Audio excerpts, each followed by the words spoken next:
Hi, everyone. Thank you so much for joining us this evening. My name is Kim Havens, and I'm the event manager here at An Unlikely Story. And I am so thrilled to introduce our very first Penguin graphic novel drawing series.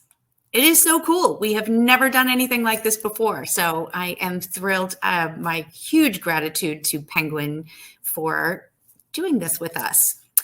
We have three exceptionally talented authors and artists who will tell you a bit about their new book and then show you how they draw their main character so you can follow along. Before we get started, I have a couple of technical tips. If you have any issues with your video or audio quality, just try refreshing your page. And if that doesn't work, just try leaving the presentation and log right back in using Google Chrome as your browser. If you have any questions for Rob, Mike, or Phil, you can enter them in the Ask a Question box. You can also upvote questions so the most popular ones float to the top. To purchase their books, there is a green button in the center bottom of your screen. Just click on that and you can choose their books. First up is Rob Harrell. Rob created the Life of Zarf series, the graphic novel Monster on the Hill, and also writes and draws the long-running daily comic strip Adam at Home, which appears in more than 140 papers worldwide. He created and drew the internationally syndicated comic strip Big Top until 2007. He lives with his wife in Indiana, and tonight Rob is going to introduce BATPIG When Pigs Fly, a supremely hilarious graphic novel featuring an unstoppable super swine hero who boldly fights for justice in between taking mud baths and eating tasty sandwiches. So without further ado, please welcome Rob Harrell. Hey, Rob. Hi there. How are you doing? Thank you so much for having me. Yay. This is really exciting. So I guess I'll just start right in. I'm here to tell you about BATPIG. And that's exactly what you think. It is a pig in his underwear and a cape flying around, stopping bad guys. And it actually started in my previous book, which is a novel called Wink. And Wink was a little bit heavier book. It was about a kid who was sick, going through some treatments. And one of the things that he did was he drew comics. And so he drew this character BATPIG, and he would make comics about BATPIG. And he sort of took on a life of his own. I loved doing the comics in the novel, and then people seemed to really respond to them. And so he decided that he needed an origin story in his whole, you get to meet his friends, you get to find out where he lives, you meet his family, and you get to see him, solve crimes. So it's by far the funniest book I've ever done. I had so much fun doing it. You get to see he goes up against a giant lizard that is obsessed with magic and potty humor. And another story, there's two stories in the book. In the second story, he goes up against a butcher who is wants to take over the world, harnessing meat power. And if you were going to harness meat power, of course, you would, want to get a hold of a super pig because they probably have the best meat, I would think. So it's the first of three books. So if you get a BATPIG, you're going to get in on the ground floor. Hopefully it's going to be more books than that, but I can tell you I'm hard at work on book 3 right now. And in book 3, he comes up against Sharkraham Lincoln, who is kind of an interesting character. He's half Abraham Lincoln and half great white shark. So he has like the mind of our greatest president, but he wants to eat, baby seals and whale carcasses, that sort of thing. So Gary, his name is Gary when he's not BATPIG. Gary has his hands full with Sharkraham. So what I'm going to do now is share my screen, and I'm going to show you guys how I draw BATPIG. Let me make sure I can do this right.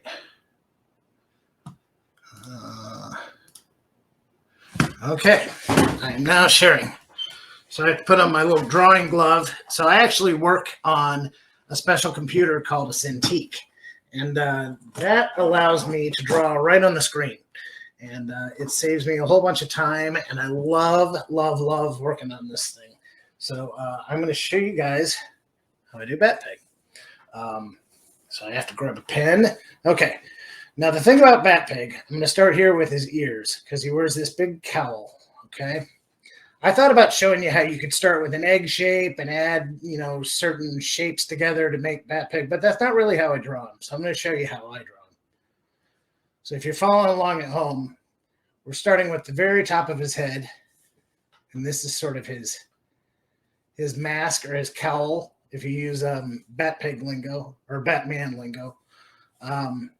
So that's sort of his mask, like the thing on top of his head. You're going to add his eyes in here.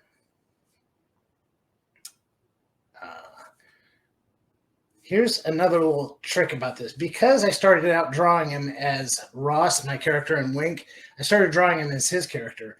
So I don't ever try to draw him too perfectly. So I'm not real concerned with him looking exactly the same every time. Like his snout, you just saw me start to draw the top of his snout there. And it's kind of just rough. If there's like little hairs sticking off his neck, things like that, I do a lot of things to sort of rough him up, make him look a little bit rougher in the drawing.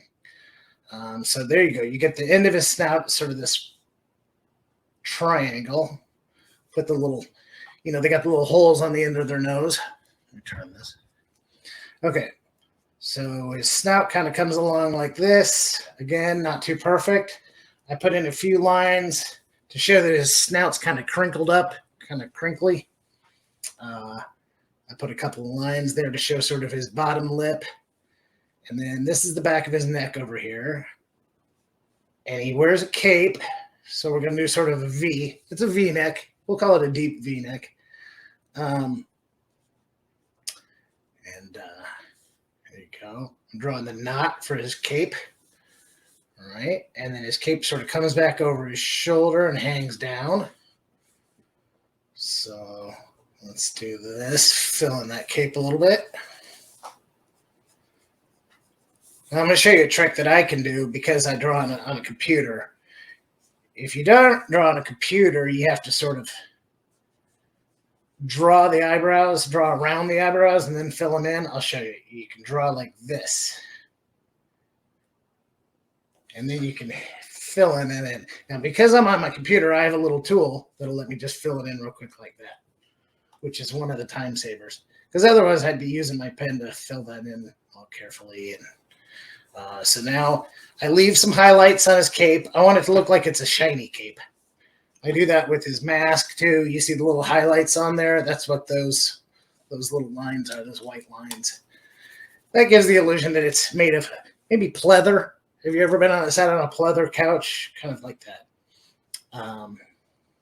So let's see. So I'm drawing his little glove here. Little thing I'll tell you about BATPIG is when I was writing it, my publisher was like, Rob, Penguin was like, Rob, you can't do it. It's too many jokes. You can't squeeze this many jokes into one book. And I said, no, we have to keep squeezing them in there. So I insisted, and they let me put more jokes in. So I packed as much funny as I could into this book. So hopefully you're going to like it if you pick it up. I mean, how could you not? It's a pig in a cape, right? So like all superheroes, he wears his underpants on the outside of his clothes. I don't know why they do that, but that seems to be a thing with superheroes. So I draw him, and I leave a little room just for highlights on the sides there. This is his other glove. And again, see how I kind of leave some white around the edges? That makes it look a little bit reflective. Somebody let me know if I'm getting short on time here, but I think we're doing okay so far.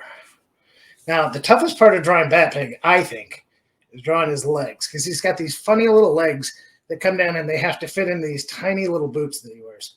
So I do it like it's they're almost like triangles. They kind of taper down real quickly into these little tiny boots,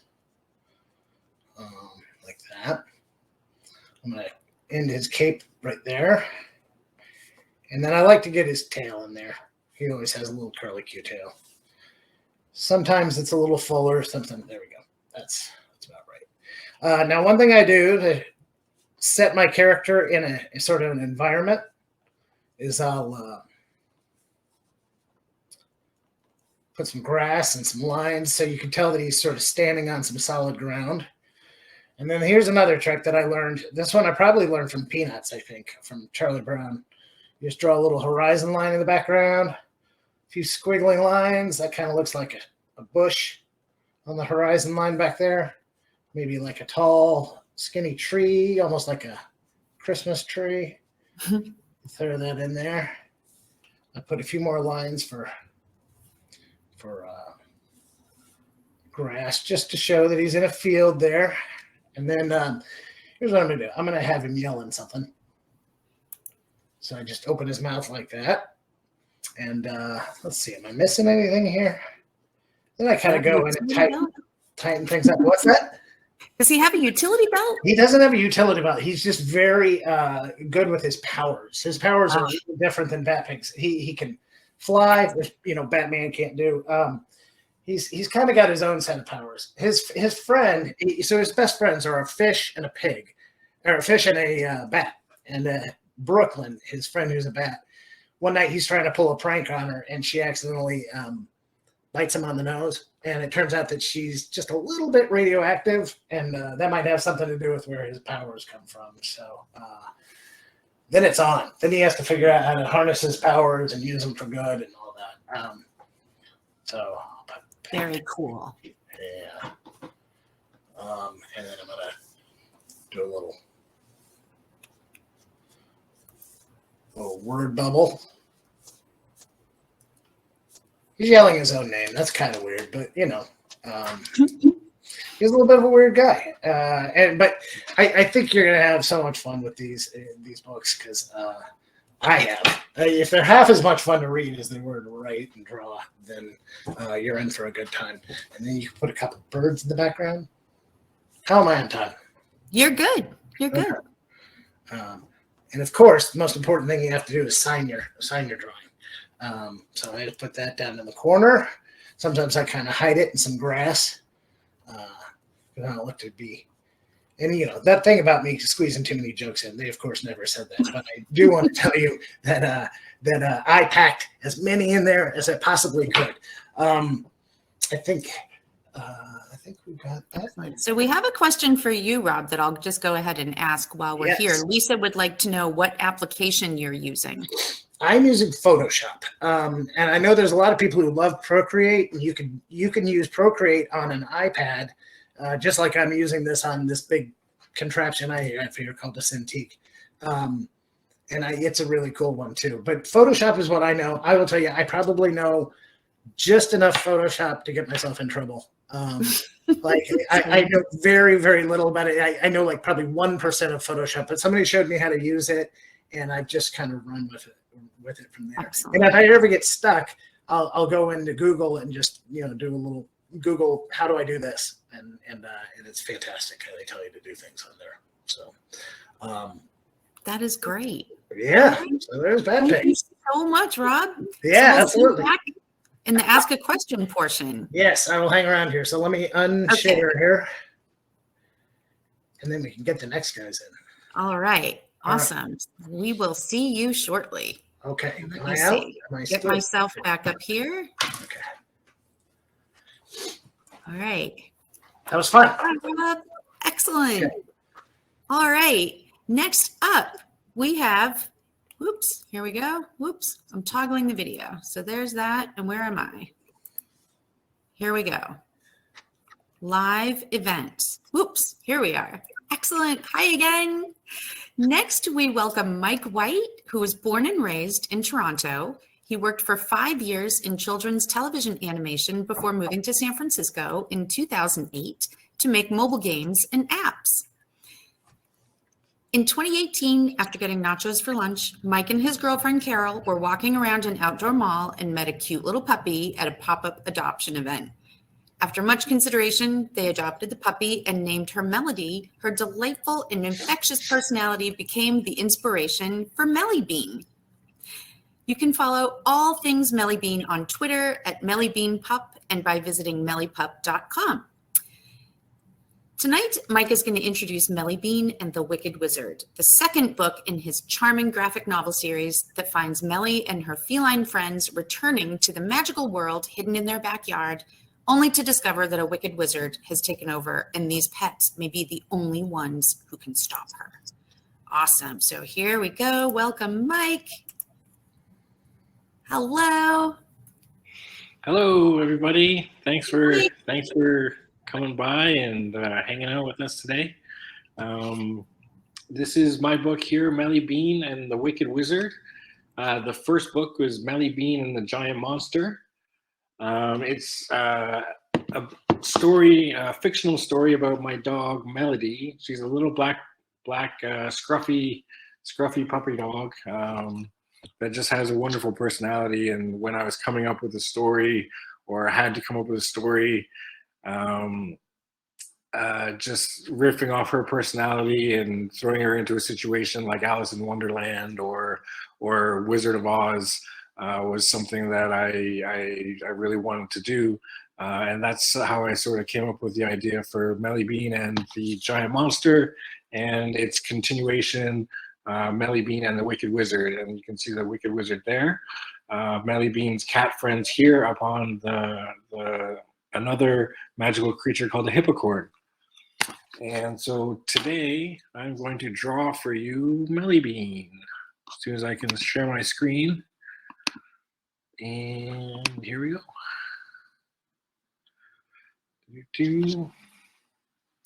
Hope everyone can see my screen. And this is how I draw MELLYBEAN. I'm also using Photoshop. A lot of other people use, like Rob was saying, Procreate or Clip Studio Paint. But I've found Photoshop just to be really simple, and you can. I think you can get versions for free out there, or get like a trial version and pay monthly to use the software. And that's what I use. So I have my brushes up here, my layers down here, and you can sort of see MELLYBEAN in this area here. And usually I start off by like drawing a circle, right? Very scribbly, and an eye line, to sort of direct like where she's going or where she's going to be looking. And then I put in her nose, and then a couple of squares for her ears. So similar to like how Rob said he didn't want to describe, I sort of do all these extra steps before going to like the final polished look of MELLYBEAN and all the details that sort of make up the character. So I go through and I just put in all the basic shapes, and then once that is done, I will, on another layer, sort of lighten that layer and throw in another layer, and then I'll go in with the final drawing after I do the balls, the circles, and the squares. I find that really helpful for me, just because like I'm always learning how to draw something, and no matter what you look at in real life, I think you can break down to circles and boxes. That's sort of what I learned in art college, is that everything can be broken down into circles and boxes. So that's how I like to break down my drawings and do it in steps. So after that first step of doing the circles and boxes, I'll go in and do the final line. So I'll bring like a line down here for where she's looking, right?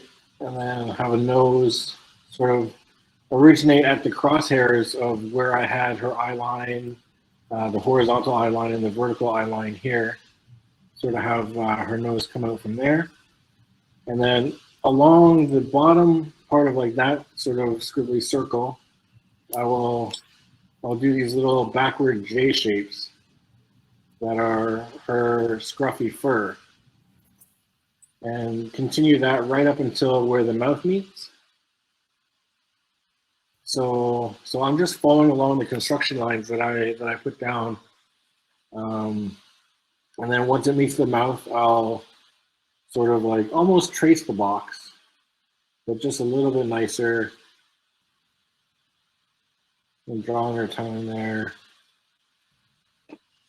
And then sort of fill in the black area. From where the J's started to meet like the nose line here, I'll draw in a little triangle shape, which is like her nose. Right? And then she's got like this little highlighted shape. Sort of highlighted, kind of like how Rob was drawing the gloves to BATPIG. Where like I don't fill in the nose all the way. You know, which helps sort of give it like a little bit more dimension. Like there's like two planes to the shape here. Like you have one that's this black area, and then one plane that is this white area here. From there, I'll put in the eyes, right, which is just like, you know, sort of like a circle, and then another little circle inside of it. Color it in. One circle and another circle inside of it. Color it in. And then sort of like along the top edge here, I'll put in a number of M shapes that make up. So it's like kind of like random different M's, right, where she's got like the scruffy kind of hair, right? So you got your M shapes there. Just along the line where the top of her head goes. Between the ears. So the squares that I put in for her ears, I'll do a little sideways J, and then like a reverse question mark, and then like a sideways V for her ear, and then I'll do the same thing over on this side, sort of like a backwards fish hook for this part of her ear. And then like a backwards fish hook for this part of her ear. And then like a sideways V. There's like a big arch coming into there. For her ears. Then I'll draw the back of her head. And you can sort of see it coming together, like over top of the construction lines. And then pretty much in the joint here where the ear touches the skull, you can throw in an eyebrow, and then somewhere over here you can throw in an eyebrow. And then over here on her cheeks, we'll do more M shapes for scruffy, or these will probably be more like Z shapes for her scruffy sort of cheek fur. Right? And then along this line over here, I'll put in some more V shapes for her scruffy cheek fur on the other side. Then I'll draw in a little paw here, a paw here. This is a scene from the book where she's looking over the side of a couch. So this is the side of the couch, and she's always sort of peeking over the edge to see what we're up to. Like as humans, you can draw like her tail here and give some speed lines so you can see it wagging. And then turn off the rough layers, and there you have a MELLYBEAN. Woohoo! She is so cute. I can see why you had to get her. Yeah. She's pretty adorable, and yeah, some of the reviews that came back for the book talk about her high energy, and that's really what we wanted to convey, like in her personality, juxtaposed or side by side to the grumpy monster and the other characters. So hopefully that playfulness comes through in the books, and I hope you enjoy them. Look at her little tail. That is awesome. Great. Well, thank you so much, Mike. This was fantastic. Yay. Thanks, All right. everybody. I will come on and say goodbye. Oh, Corpsey. That's a good one, Ace. Ace said they made their own cartoon character named Corpsey. That is awesome. All right. Awesome. We will see you in the Q&A, Mike. Thank you. All right. Excellent. So now for our grand finale, we have Phil Corbett. Phil is a professional storyteller. He was the last person to write and illustrate the adventures of one of the oldest comic characters in the world, Corky the Cat, from the UK comic magazine The Dandy. He's previously worked in the gaming and toy industry with clients such as Cartoon Network, Disney, Nickelodeon, Nintendo, and PlayStation. Kitty Quest is his laugh-out-loud graphic novel debut about two aspiring adventurers who face off against startling ghosts, rampaging monsters, and bumbling wizards. You can see more of his work at philcorbett.com. So without further ado, let me find Phil. You're unmuted. And there he is. He is all the way from the UK joining us. Let's see. Hopefully. I can hear you. Can you hear me? Can you see me? I cannot see you yet. I'm trying to toggle the video. Can you get your video on? Let me try. Okay. No, the toggle button. The toggle button isn't working. I'm pressing it. And this is not good. Happening. All right. What shall I do?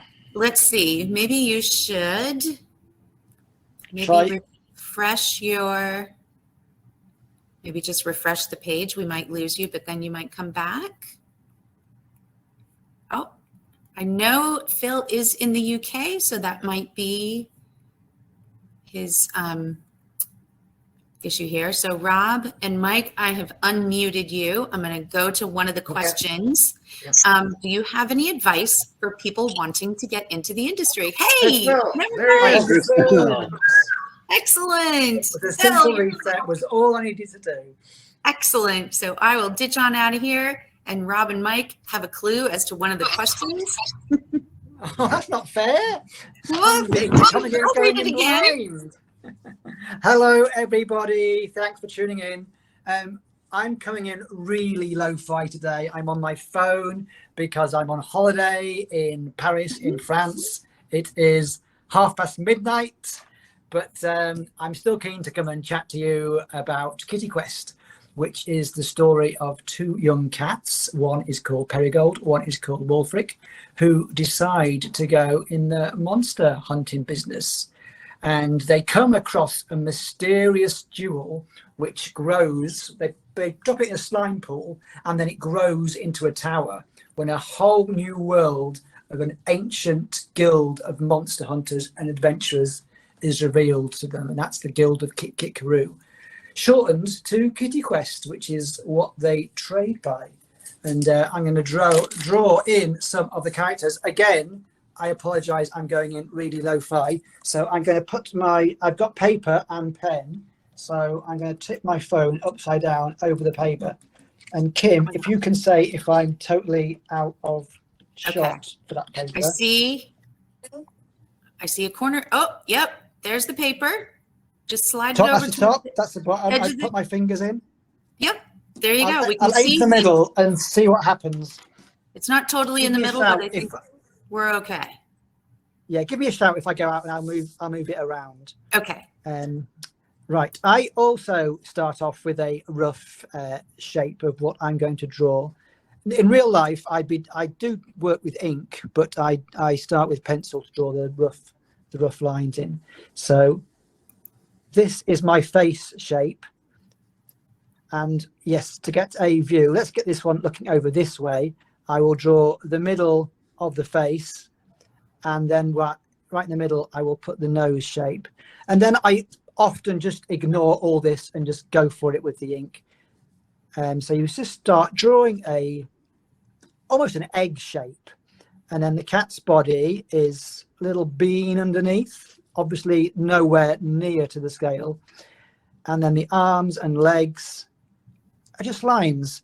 And I think that's enough. That's all we need to go for the outline, and then let's go straight in.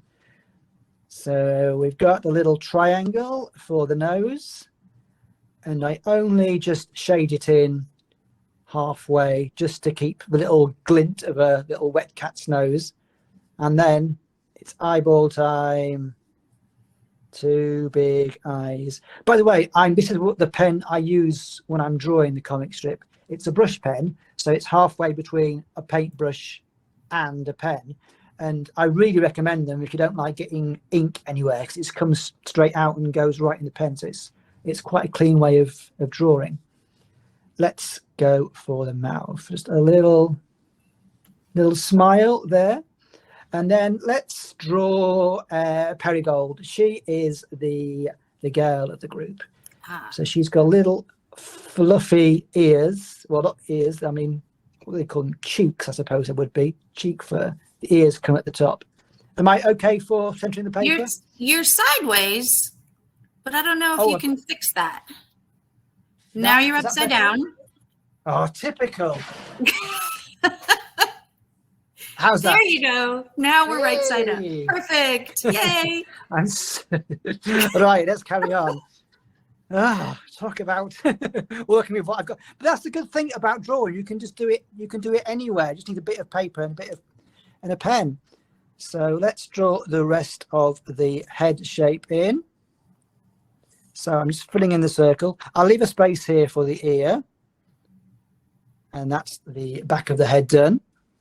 Let's put an ear there and a little tick for the inside of the ear. And then one there.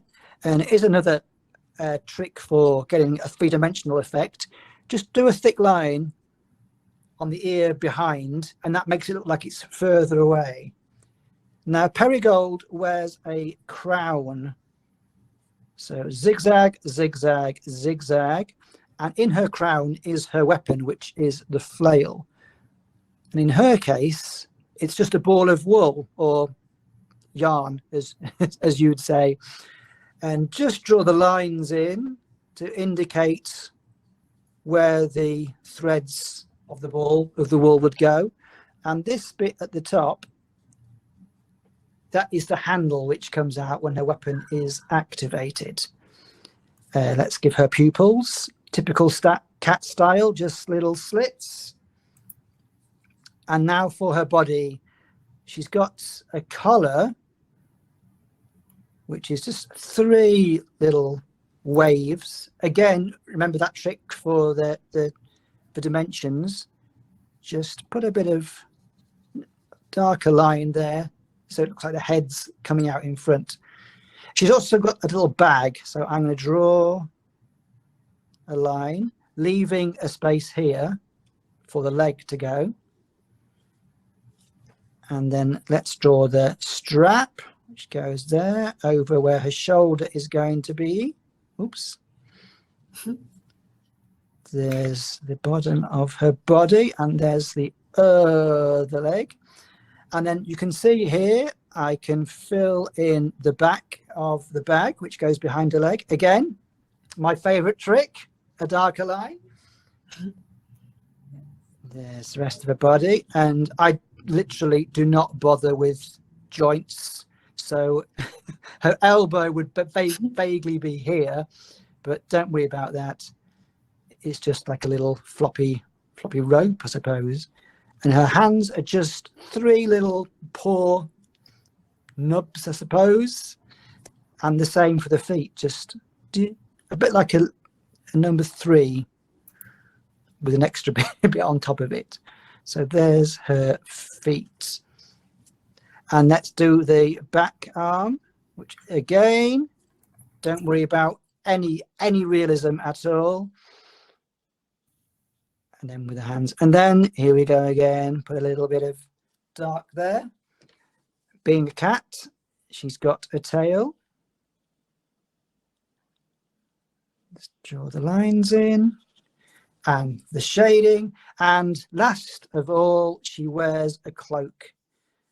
Let's start from this side. So I'm coming in such a strange angle drawing this. Normally I'm sat at a desk like any normal artist would, but here I'm crouched almost upside down. And then her cloak has a second layer, which is where the lining of it would go. So in the book, you can see this is pink, and then I suppose in real life that would be, what do you call it? Ermine, that kind of white fur. She's very well dressed. Let's make this eye pop out a little bit better. Give it some definition. And there she is. And if you want to add a bit of expression, she's quite short-tempered. So let's give her a bit of a scowl, because it's always fun. And there she is. That's Perigold. Have we got time for another one, or are we running short? No, we have time.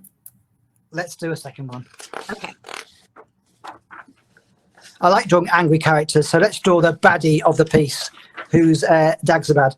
And this time I'm going to forego drawing the roughs. Let's go straight in. Let's start with the egg shape for the head. Right, Dagzabad has got some features which come out from the shape of the head. So he's got, like a cat, he's got his ear, front and back, just two simple triangles with a little tick for the inside of the ear. Let's say, imagine again, he's going to be looking 2/3 in that direction. So that would be the middle. So let's put the nose there. Again, I'll leave a little bit of white in, so we've got the shine. Let's get in with the eye and the other eye. I'm leaving the top of the eye blank because we're going to make him really angry. So he's going to be really frowning. So let's go. There we go. He's mean. But also a little bit sarcastic, so he'll be... my plan hasn't quite worked. Looking a bit disgruntled, but angry about it.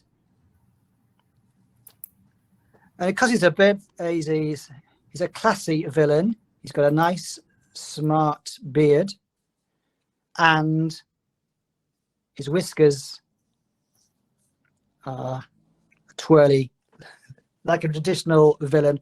And with Dagzabad, I like to put loads of black around his eyes to make them sunken, so he looks mean and nasty. And his body, again, it's small,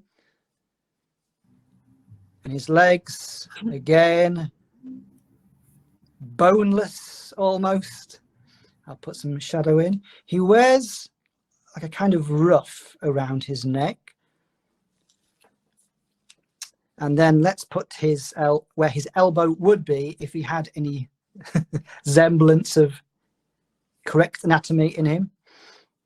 And again, the hands are just simple little 3 tiny fingers, cat paws. And he's got a staff. So my trick for drawing holding a staff or anything which is like a sword handle or a stick, 1 circle for the thumb and 2 for the fingers. He's only got 3, well, 2 fingers and a thumb. And then we can draw a line and a line, top and bottom. And there's his staff. Let's just put his feet in.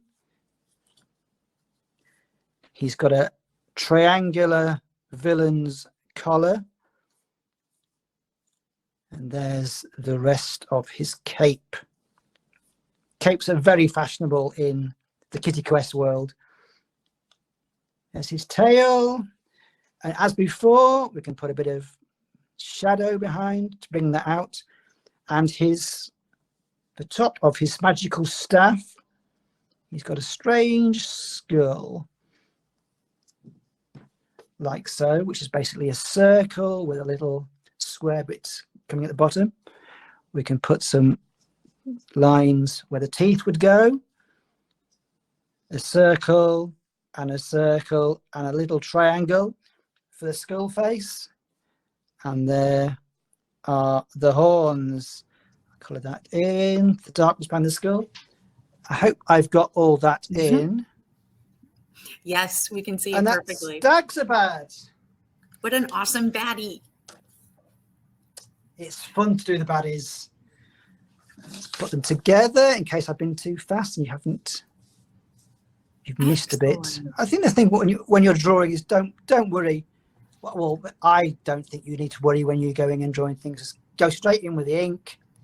It always works. And if not, you can say that's what you meant to do in the first place. Don't be afraid to make a mark. I just noticed a bit of shadow there.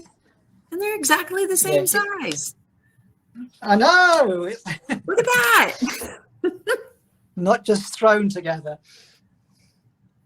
Oh, There you that is go. fantastic.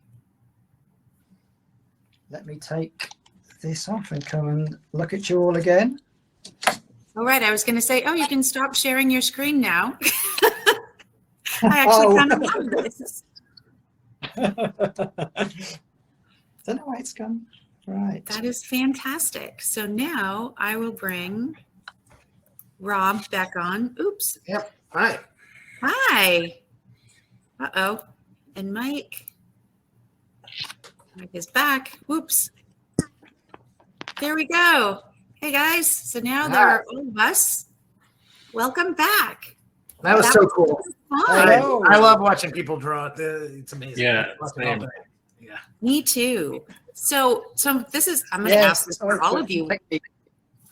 What is your favorite thing about creating these graphic novels? Ooh, who's been first? Are we gonna roar? Yeah. Yes. Oh, mine is being done. Mine is actually finishing it and like having it like in my hands, like to look through like all the way with like all the coloring and everything. That's, having a finished product is my favorite part. That's a very good answer. I would say the only thing I would add is what I think I have found in all the books that I've done and all that, what I love more than anything is the world building, like creating a world and being able to, you make up the rules. And that's just so much fun. I mean, it goes back to like playing as a kid. And so, when you get a project where you can let your imagination go completely, it's so much fun. Yes, I totally agree. The world building is a lot of fun. And just telling the story within the world is it's amazing. Yeah, it's really satisfying. Oh, that is. And so let's see. There's someone from the Woodsdale Reading Department who would like to know, where do you get your ideas for your books? I get mine from lots of coffee and in the shower. For some reason, in the shower, I don't know if it's the hot water or what, but it makes my brain go. And then I come out of there loaded for bear, like ready to go. Oh. That was a good answer. I look to all the things that I love. It's like I love my dog, and so it's like when I want to draw something and I think about working on it for a long period of time, it's like what would make me happy to draw, and it's like drawing my dog makes me happy. Adventures like going down a rabbit hole into like discovering new worlds, those sort of stories make me happy. So it's like, just it's very self-indulgent. like just whatever entertains myself, really. What about you, Phil? Yes. Yes, I don't know. I kind of think what I like to do is think of like a funny situation or just a throwaway joke, and then I spend 4 or 5 pages just going towards that joke, and then as you try and explain why that joke or that situation is going to happen, more things seem to suggest themselves. And often if you get into the heads of the characters when you're writing them, I often find it kind of writes itself because the characters take on their own personality, and then you're just almost like you're guiding them and they're just off doing their thing. Totally. Which is, they do the heavy lifting. I'm just going along for the ride. Oh, this is great. So Rain says, thanks for this great drawing session. I learned a lot of drawing techniques. Graphic novels rule. I think I would agree. Yay, Rain. Yep. So we have From a the question from Philippines. Lisa for all of you. Do you have any advice for people wanting to get into the industry? Yes. Let's hear it. Let's hear it. Just finish your story. If you want to get in the industry and do graphic novels, just make a graphic novel. That's what I did, and that's sort of what attracted me to agents and publishers, was that I was done. You know, don't wait around for someone else to tell you that you've got a good idea or that your idea is worth pursuing. Just pursue what you want to pursue, and you'll once you start showing that around, other people will come on board, and you know, they will see your completed vision, and you know, maybe they'll have some ideas that you can sort of like add or subtract or make things better, you know. And that's pretty much what happened to me. Like, I didn't want to get caught up in doing like pitch packages and all this sort of supplemental material to try and communicate my idea. So I just did my idea. And then when I got to sharing that around, people got it like right away, and they just like loved Melly, they loved the character, they loved the dog, and jumped on board. So it's like, rather than trying to convince somebody that I've got a good idea worth pursuing, I just went ahead and did it. And it's like, that's my encouragement. It's like, if you want to do 200 pages, do 200 pages. And then that's the best way to get someone else to understand what's in your head, what you want to communicate. I will say that when I did mine, I my first Monster on the Hill, I did like a 7-page story, which was sort of the seed for the book. And that's what I showed around, which is a way to show less, but it was a complete story. The 7-page thing, I did like a short story that I knew I had a longer idea to base it on.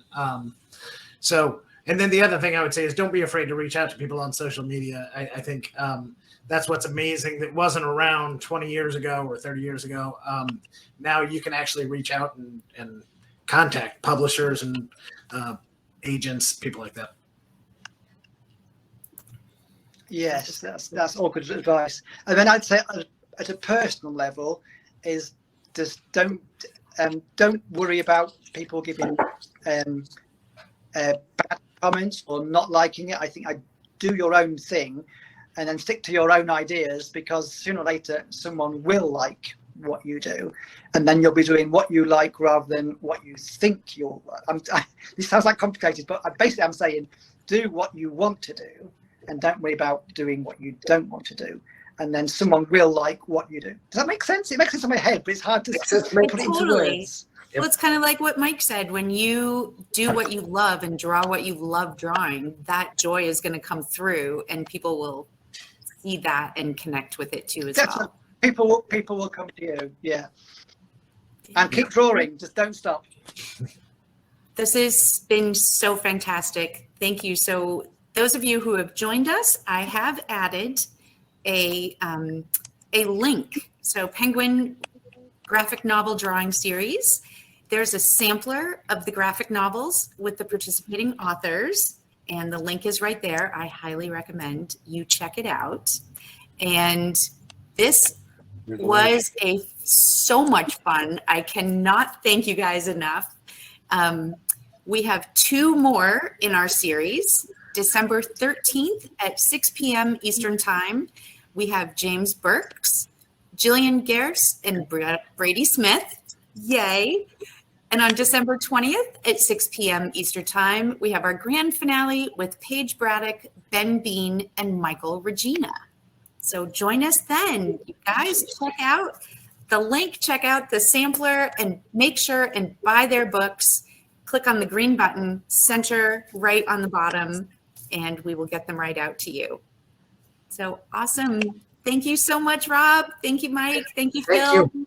Phil, enjoy the rest of your everybody. trip in Paris. I'm so jealous. Thank you so much for having us. This is great. This was so much Looking forward fun. to seeing the other one, too. And thank you to Penguin for putting this all together. This was amazing. All right. Thanks, guys.